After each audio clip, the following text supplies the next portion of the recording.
Hello, Jeff.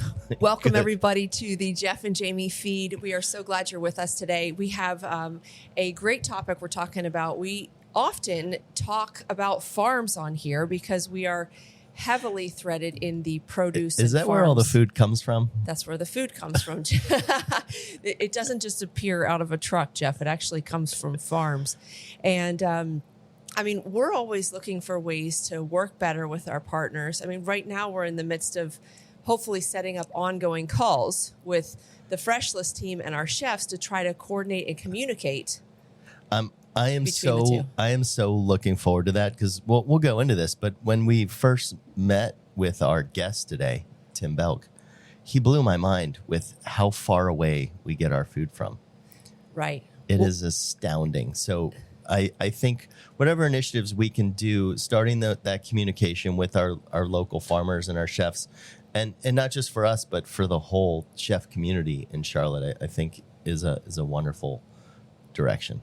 Absolutely. And I know right now you're going through each one of our menus with our team to kind of find spots where we can really focus on that seasonality. Yeah, when you say you're going through, you mean I'm making Steve do that for me. Well, I know Mariah's helping you, Steve. It's a team effort. It's a team effort. But yeah, I think us going through each menu and seeing where we can add touches of seasonality, even if it's just a sauce or a topping or, whatever. But all these little touches as you go through our menu, there's some items that are never going to change the base of them. But I think we can, really highlight on some sauces or some garnishes and really add some really cool touches. Yes, and that allows us to be more seasonal. That's fun for the chefs. It supports local farms. It also allows us to have fresher, more nutritive local ingredients that we can work with as a team, which is awesome. And I think for us, people don't realize how many people that we feed. We feed over 1,000 people every single day. And so for us, it takes so much planning and getting ahead of the curve and being thoughtful seasonality wise. And this is why we have to talk to the farmers, because we can't just wait for them to say, hey, we have a case of this, because that's going to last us about 5 minutes. And now that we have, 6 places, we're working on a 7th, we really need to have a nice supply and timely and thoughtfully sourced. Yes, because by the time we need it, they need to plan months in advance to put that seed in the ground. Yes, we can't just go and forage for a few things in the woods because 1,000 people eat more than that every day. Yes, well, farms are clearly a big part of what we do, and today we're looking at farming from a totally different angle. We are bringing on our friend Tim Belk, who you guys know that name, you know that family name. We're going to dive into a little bit of his family history, their legacy, and the difference that he and his team at the Carolina Farms Fund are making in this area around local farming practices. So why don't we bring Tim on now? This is going to be great.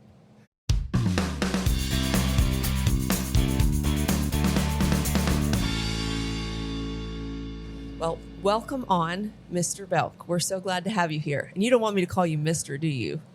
Not yet. We're so glad to have you on here. We're so glad to have you on. And really, I think just so that people here who are listening know about you, Tim Belk is part of the Belk family. They are well known for their department stores. I would love to hear your history. I know you've been CEO for a decade or so there and now have retired from that, and you're working on the Carolina Farms Fund along with a number of other things, but would love to just hear a little bit about your family history here in Charlotte with the Belk Corporation. Well, that's now 10 years ago that we were running a retail department store, and I had 2 brothers in the business, and we had a great run. Loved being a part of that. The people I really miss, but it's now sort of fading into the past, and several other chapters are opening up. I love that. Well, you guys are known throughout this area for the difference that you've made, like philanthropically. And I mean, you see your name. We went to Davidson College. Yes. We've been very familiar. And I played basketball. He played tennis. We've been very familiar with that. Steph Curry and I wouldn't be where we are today without Belk Dorm and Belk Arena. That's right. So we both say thank you to you. We love that college. What a great place. And I just think of the talent it's brought to Charlotte. We've all been the beneficiaries of such a great institution. Mm-hmm. Well, we've all been beneficiaries of your ancestors really creating opportunities for people and better facilities for people and just really building up the city and the Carolinas in general. So thank you to your family. But now you're on to your own philanthropic things. And, that's right. We're here to talk about farms, not clothing and department stores, but farms. So that's pretty crazy. How unlikely. How unlikely. So tell us about the Carolina Farms Fund, what it does, the purpose. And all. Well, the Carolina Farms Fund has this mission of conserving farmland within maybe 75 to 100 miles of Charlotte. That farmland is quickly disappearing as Charlotte grows and develops. And we think that it has an important role in the sort of slice of land conservation. And that farmland can be turned into working farms that feed a growing population. And I know how much you all appreciate local fresh, the nutrition around local fresh. And we are working hard to help support farmers become owners and invest and scale up and supply this growing population. So that's kind of in a nutshell what it's all about. And we're part of an initiative supported by a larger organization called the Conservation Fund. It's we look at it as the third engine under the hood of the Conservation Fund. It's still in its sort of early stages, and we're the third site. Okay, so how in the world did you go from where you were, working in department stores to now being over some farm initiatives here in town? How does that work? Well, when you retire from something, you don't really know exactly what you think you know, but you don't. Let me just say that. So I don't know exactly how I got to where I am right now. I knew that I wanted to do something that involved my wife. And at Belk, we were more disconnected than connected. And my kids also not as connected. So I wanted to do something that she wanted to do. Mm-hmm. And I always thought she wanted to be an organic farmer. And and so I said, well, hey, you want to do that? And she said, I'm too old to be a farmer, an organic farmer. And I said, well, how about if I'll volunteer to be your project manager on this venture? And she was the vision. I was sort of the doer. And we went and looked at farms. We had this property in Chester, and we ended up hiring a farm manager, a person who ran the Clemson organic farm. Mm-hmm. And we were off and running. And on this venture, we didn't really know exactly what we were getting into. And then my daughter, who was in Boston, said she wanted to be considered for this venture. And she moved to Charlotte. And we went, really? Did we send you off to college to come back and work on the family farm? And so we had to think about that. Did she really know what she was doing, want to get into it? And she did. And so there were three of us initially. Oh, my. And so that was back in 2017 when we started to open up our first field and put infrastructure in place. And so that's how it started. Okay. And for those of you who don't know, that's Wild Hope Farm, and it's in Chester, South Carolina, right? Is that right? Right. Okay. So how many acres did you say it is? And what do you primarily grow? So we have 12 and a half acres under production. Okay. And the first year we had 3 acres. A year later, we added another 2.5, going to 6. And then in the third year, we opened up another 6, going to 12 and a half. So we have, we're for a vegetable farm, that's a lot of acreage. And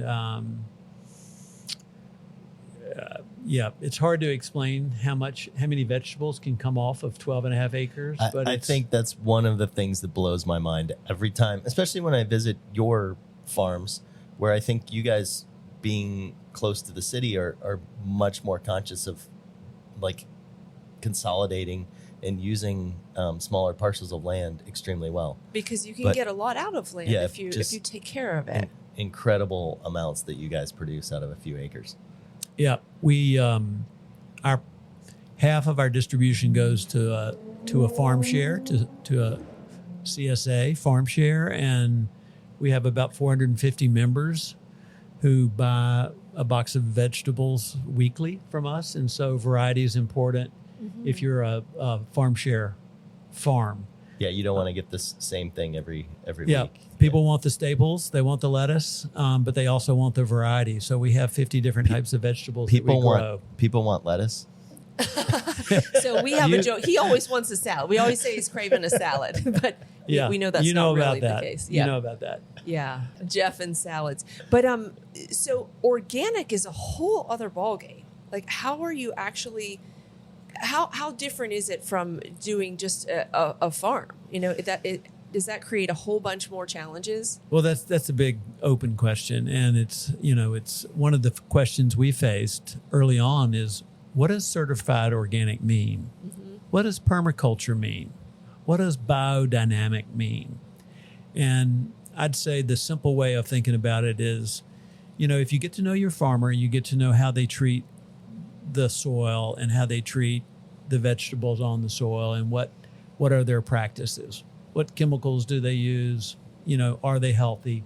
That type of thing. And so certified organic tries to put a little bit of a standard into that, and certified organic is more about what you don't do, what you don't use, the bad things. Okay. But that's the simple explanation. But there aren't very many local organic farms, from what I can tell. Is that right?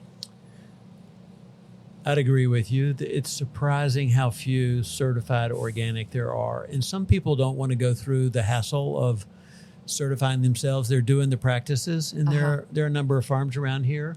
And as you get to know the farmers at the farmers markets or other places, I like the way they farm. Mm-hmm. And so it's not really that necessary to have this certified organic label attached to it. If you know your farmer. If you know. Yeah. Yeah. Those are the educated consumers. But you guys also do at Wild Hope like a lot of regenerative practices. Like, and I remember, so Jeff and I had the chance to go to the first induction of a new farm for the Carolina Farm Fund. Deep Roots Farm received a certain number of acres. We went to that dinner in celebration of this farm now having, how many acres do they have? Does Deep Roots have? They have an additional 44, and they had 7 beforehand that they owned. What a huge difference. So 44 acres now that Deep Roots has. And it's amazing to go out to those places and see those places work and learn about the regenerative practices that they use to make sure that the soil is gaining in nutrients even when crops are not being grown that you might typically sell. So we learned a little bit about like the cover crops that they were growing at that time. And I don't know if you can talk a little bit about that. I certainly don't know very much about it, but I find it fascinating. Yeah, and that's a great topic. So cover crops are used to help make sure that the soil doesn't get washed away during rainstorms. And a second reason for cover crops is that they put nutrients back into the soil. So you think of nitrogen fixers. You've probably heard that term and not known what it exactly is, but it pushes nitrogen back into the soil and replenishes the nutrient base. That's what cover crops do. And it's like putting fertilizer into the soil. And you've heard the saying probably 1 teaspoon of soil has 1,000 organisms in it. Oh my gosh, that's crazy. That's sort of an Elliott Coleman saying. It's and it's true. So we need to replenish the nutrients that are taken out when the crops are harvested, and cover crops help do that. Okay. Go ahead. Oh, I was just going to say, one of the things, almost like you have your regenerative soil and all that I love the most, being a MBA, and my kind of is the structure of the fund that your initiative like kind of starts, and it lets a family grow and build on what they have as farmers, and then eventually own the farm, and then you guys are getting money back to put into new farms. So you've kind of built like a whole system that is like it keeps growing and growing and growing. So why don't you talk a little bit about that? I thought it was so neat. Well, thanks. And you brought up several questions in that, what you just said, Jeff. But one of the secret sauces of the Farms Fund is that they take these farmers and they give them a big opportunity. And so in the case of Deep Roots that you mentioned, they're moving from 7 acres to 44 acres. But importantly, that is just so much fuel too, because it takes so long, as a farmer to save any money and grow and grow and grow and grow. And you guys are just like rocket fuel right there. Yep. Give them a big opportunity, but you don't want to swamp the boat at the beginning. You want to give them an opportunity to step up that growth. And it's a scary proposition to sign a mortgage, to commit to that. I do that all the time. It is very scary. And so think of that as one thing. A second is you've got to put infrastructure in place. You got to put irrigation. You got to put fencing. You got to do soil prep. You got to get machinery. How do you get all that done? It's scary. It's a lot to think of as you step up. And so that's one of the secret sauces of the Farms Fund. They help the farmer. They provide advice to them. They bring in outside consultants. They help them find funding sources for some of that infrastructure. And during this 4-year lease period, they're able to kind of step up that growth and begin to scale up in steps and stages, not all at once. So I'd say that's one of the secret sauces to them. They're helping these businesses grow and scale up before they have to sign up for a mortgage. They're at the end of the diving board saying, okay, we can do this. We can do this. We can and you do have this. the support. You have the support. Yeah. That's really important. So Deep Roots is the first farm that you guys through the Carolina Farm Fund have been able to acquire land and get a farmer on that land. And I know there's a second farm that you guys are working on as well. I believe it's Boy and Girl Farm, and it's about 86 acres. Is that right? Yep. That I've heard? So Boy and Girl incredible. Farm is the second transaction that we've done, and they were the farmer matched to that. It's really great. The property they are leasing is 96 acres, and it's 10 miles away from their current location. So it allows them to expand over time. And they've got, I'd love for you to see that property at some point. It's beautiful. Well, and we've been seeing their produce for years I and have years this and funny years. kind of story about them. Is literally, I remember back when we had Crepe Cellar. It was 2009, and they would walk in, and I have mentioned this story before. They would walk in with baskets, but it was specifically Boy and Girl Farm that I remember them coming in with baskets of food to sell to us. And how, like Really? now we look at it as so archaic, like how did they, possibly make any money off of that? And then we're just buying what's in the basket. And, there's so many more efficiencies that have begun to happen, but it's so thrilling for us to see them gaining that success and to have the support that you all are providing through the Carolinas Farm Fund to continue to grow, because they do excellent work and they're a great partner. they do excellent work. And we are so thrilled and feel very lucky that Deep Roots with Wisdom and Cherie are in the program. They're well respected in our region. And now Boy and Girl with Amy and Joe, they're terrific. Both of those two could do it on their own. They don't necessarily need the help, but having the help is really an important source. And these two farmers earned enough money to buy their own property, so they're proven. They understand that. Now they'll have the chance to really expand, and there'll be more of the good vegetables that they grow and know how to do and are well known for. Yeah. So your program basically takes somebody that has a small farm, you give them the opportunity to grow, which that growth is super scary to me. I mean, going from a few 7 acres, to 44. I mean, that's 6 times as big. I mean, that kind of growth, I couldn't imagine going from 1 restaurant to 6, or what we have now, 6 restaurants to 40.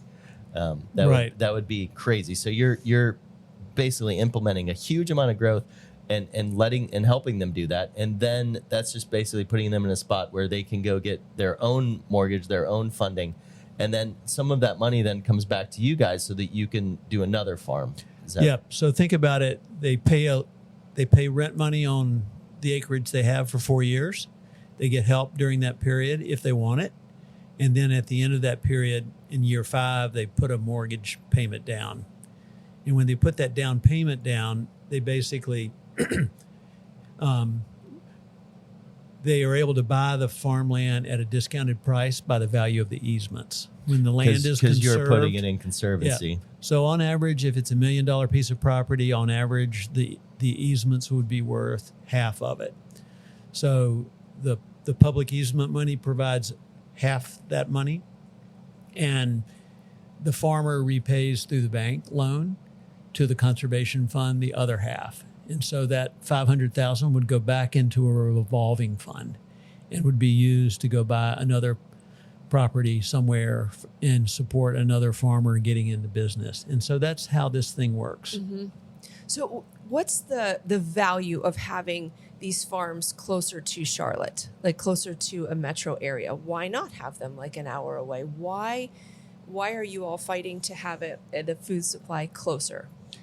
So we're trying to get closer because farmers like to think, how far am I willing to drive my vegetables to market?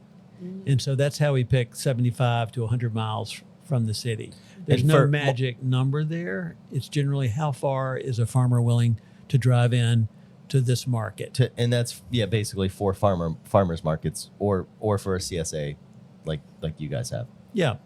Yep. That's it. And you guys were talking a little bit before the program about how far food typically travels. What are some of those stats that you share about that? Because I didn't get to be a part of that conversation. Oh. Well, a lot of our food comes from California.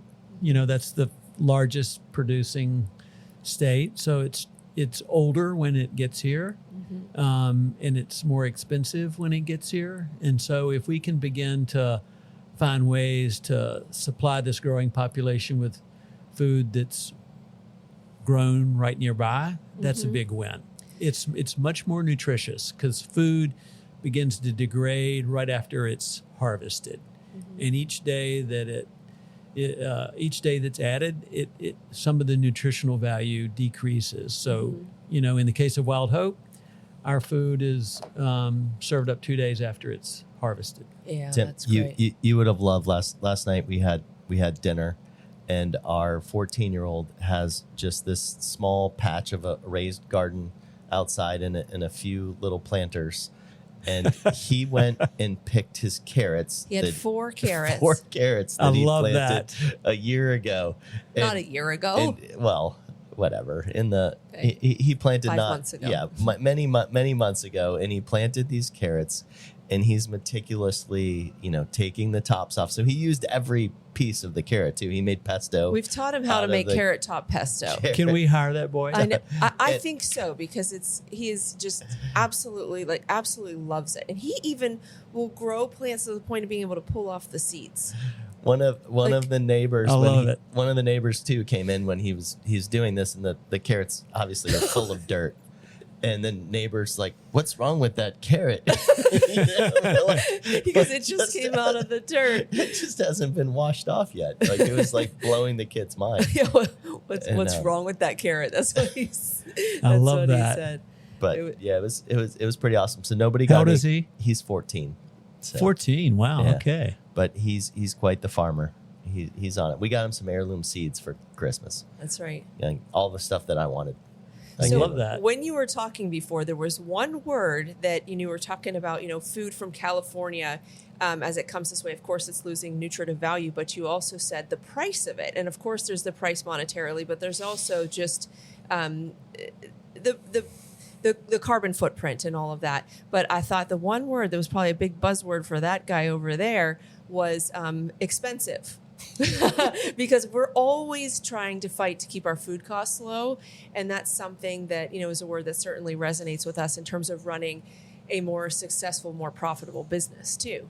I went to California to see some of the produce that we get we obviously are also trying to feed people, in the wintertime and other times of the year. So we do get a lot of produce from Mexico and California. But I visited some of these farms. I was blown away by the industrial nature and how efficient and on it they were. But I was blown away on the way home of how far away I was. Like you're taking that 5-hour flight back home, and you're like, this is not sustainable. We need to get closer. Yeah, there are a lot of issues wrapped up in that, and we would love to have some local demand that is connected to the farmers in this program, where they agree to buy a certain percentage of the produce of the farmers. And eventually we hope to have 70 farmers in this program at the end of 10 years. That's what we hope to do, is to have 70 farmers up and operating. And so think of that as a restaurant owner, that you could have a larger source of local supply of this nutritious food. So 70 farmers, and how many acres? We have 2 is now, that? so our goal is 70. And within 10 years, how many acres do you think that equates to as So well? that's roughly 5,000 acres Okay. Wow. conserved within 75 to 100 miles of Charlotte. That's a big project to bite off that you're doing. It's But you've started. Yeah, so we've given ourselves 10 years, and we're now 2 years into it, and we're it's sort of go slow to go fast. So we've started having, as we're having more conversations with farmers, and that being an initiative of ours.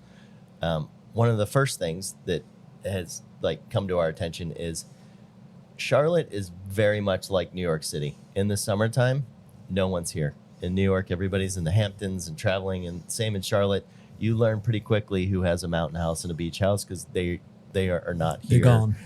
in the summertime. And so that's our slow period, and it's a little frustrating for the farmers, because when they have all this abundance, we don't have guests to feed them this abundance. So we try to do a special dinner at kind of the peak of the summer, called the summer soiree, where we get all of our chefs together, and we really try to celebrate the abundance of what the farmers have in the middle of the summer. So that's kind of one initiative that we're doing, but we need to figure out that piece of what do we do with all this, all the produce in the middle of the summer. But then the other piece is we're just trying to do a better job communicating. So we're going through our sales, where we know how many carrots we buy each period of the year. We know how many Brussels sprouts we buy.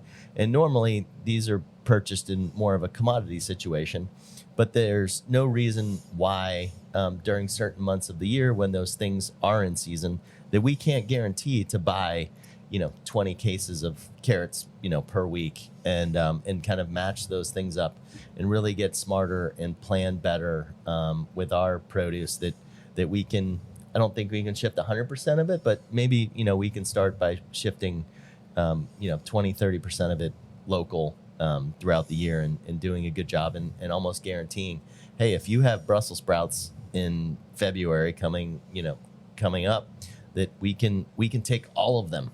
We can take every single Brussels sprout that you can grow, at these 2 farms, for 2 months.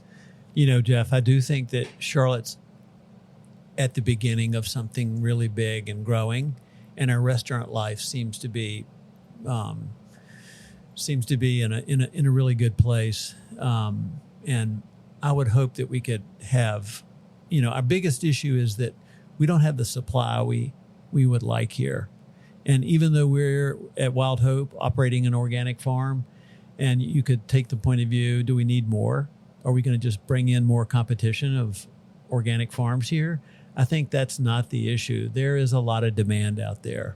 And what we need is more farms. And they don't have to be certified organic. They don't have to be GAP certified, but their practices, I think the chefs will want to know what are their practices. Mm-hmm. And your chefs will want to know that as well. I think that's our job, is we should be talking to the farms and know the farmers, and have those relationships, so our guests can come in and just have a great time. That they know that, the chicken at Haberdish, we're getting from Springer Mountain and Joyce Exactly. Farms. That we're trying to source the best chicken that we can get in the volume that we need, and then you can just come in for dinner and know that we care and we've done our best. There seems to be a growing appreciation for that, and there seems to be an increased interest in what are the farms that are supplying the chicken, the greens, and as that trend grows in our sort of metro area, hopefully there'll be more farmers out there available to kind of fill that need. Mm-hmm. How would a farmer go about potentially being considered for the Carolina Farm Fund program? This is for Eli, our 14-year-old. Yes.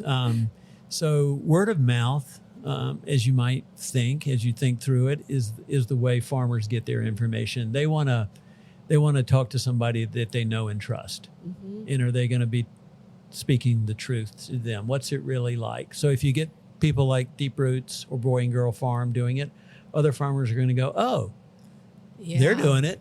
Maybe I should do it. Mm-hmm. They seem to be doing things well. Maybe I should consider that. Mm-hmm. So word of mouth is super important. We're trying to also make sure that it's available, when and if they express an interest. We're trying to get out there in the farming community at farmers markets. Oftentimes, the people running those, they see who these farmers are that are setting up booths, and they're hoping that they will grow and evaluate. And we'll have 3 tables versus 2 or 5 tables. And so word of mouth circulates in various different ways, but also programs like this. Maybe word gets out. Mm-hmm. We have so many listeners. It is out now. It is out now. Thank you. What everyone. about like the general public or people in Charlotte who are interested in this kind of program? How do they support you all, support what you're doing, or learn more about it? How did they get involved? Or donate? Yeah, so thank you for coming to the most important question. So one of the things we have to do to get this program going over the 10 years is we've got to raise $17 million in private money, and that'll be a land purchase fund. Some of that money we'll use to support the infrastructure of the farmers, once they get started in that 4-year lease period to help them. But they'll be responsible and on the hook for most of that. But purchasing the land, and as you know, the land prices in this area are going up. What is an acre of farmland right now? So in our model, over the 10 years, we started with 10,000 an acre. And that's always the number that I hear. But that doesn't work in Mecklenburg. That doesn't work in the area between Charlotte and some of these growing cities like Gastonia, like Salisbury, like Concord. But, on the outskirts of those places, it works, and we should be able to do it. So hopefully, on average, we're doing that. It just depends on how fast this metro area is growing and whether we can, get in there and preserve the land as working farms. Mm-hmm. So guy off the street, girl off the street to get involved. The fundraising is the biggest part. Yes. They go to your website to do so or learn more about it, or other engagement opportunities for them? What do you have? We're working on a website. We don't have that yet, but a lot of people have said to us, hey, I'd like to learn more. Where do I go? Mm-hmm. So we're working on a space on the Conservation Fund website. Mm-hmm. We're mainly at word of mouth, trying to circulate it now. We also have 400 people on an email list. So we're sending that out. There are farmers on that. We're trying to build that list so we can communicate quarterly with them. We're also occasionally working with media and trying to get a story out there that will tell that. There was an interview with Deep Roots. We hope to have the same thing coming out with Joe and Amy at Boy and Girl Farm. So, we're looking for 10 years of experience, not always 10, but, because this is not for the faint of heart. We want people to really know what they're getting in for. And this is, I don't know, like, if people really understand how important this is, that this is the backbone of the culinary scene of Charlotte. That if everybody wants better restaurants in their town, and it is support something like this, because the more local produce we have, the more local farms we have, the better tools we have to put better things on the plate and do a great job. And the more restaurants that can do that, it really is. It starts with initiatives like this and things like that. And that's what builds our culinary scene. It brings higher level chefs too, because they start seeing, hey, what's happening down there in the Carolinas? There's a lot of access to local farms and produce, and they've got these programs, and there's good relationships, and then we're able to attract and then retain better chefs, and they can grow within our group and other restaurants within Charlotte. Yeah, it's so true. We're part of an ecosystem. The restaurants, the chefs, the farmers, the farmers markets.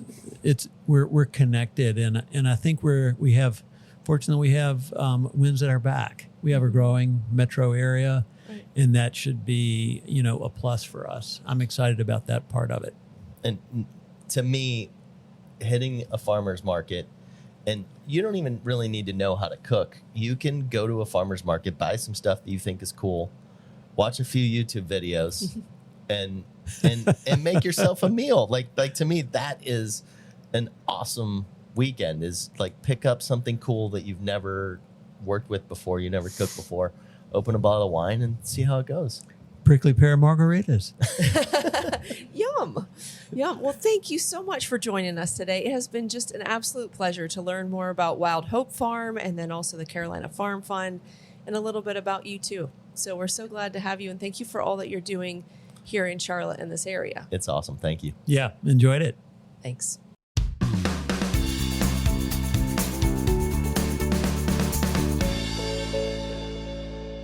Wow, that was an awesome conversation with Tim. I love what they're doing. It shows that we need to just keep getting better and keep working more with all our local farmers. It is incredible because if they're able to do what they want to do of bringing those, the farmlands here closer, truly that can have a huge impact on our culinary scene. And it's not something that will probably be felt in 10 years. It might be felt in 12, 15, 20 years, because you then have the infrastructure that everybody can build upon. Yeah, I mean, for sure. Originally, I had a little bit of a disconnect between taking land and making it permanently for the life of it be for farms. But they have such a system built out, and the way it works is amazing, and how it just keeps growing and growing, and they're able to take that money and reinvest it back into other land, and giving the opportunities to these farmers and just great partners of ours that we've had for a long time. We know they're awesome, and they do a great job. So it's really cool to see them getting those opportunities. Well, I think one of my biggest takeaways from this conversation was just Tim himself, how humble he is. He's obviously been very successful, and his family has been not just very successful, but also highly impactful here in this area. I mean, they are the bedrock of a number of different gigantic institutions, from Davidson College to, you go uptown, you see that name sprinkled all over the place. And he's so humble. And I think he's really taking that family legacy in a different direction, but in an equally impactful direction. Yeah, he's building his own legacy, and 10,000 acres close by would be just amazing. I'll take that. Absolutely. What a backbone for us restaurants to work off of. It is. And yeah, you never know how that's going to continually shape the restaurant industry here and who's going to want to come in, because there's just that kind of infrastructure between that, or like the distribution systems that we have through Fresh List, things like that could really, really be impactful. So, thank you all for listening, and we're grateful we were able to bring on Tim Belk this morning. Please like, comment, share, subscribe. We would love to talk to you again soon here, and we look forward to the next one.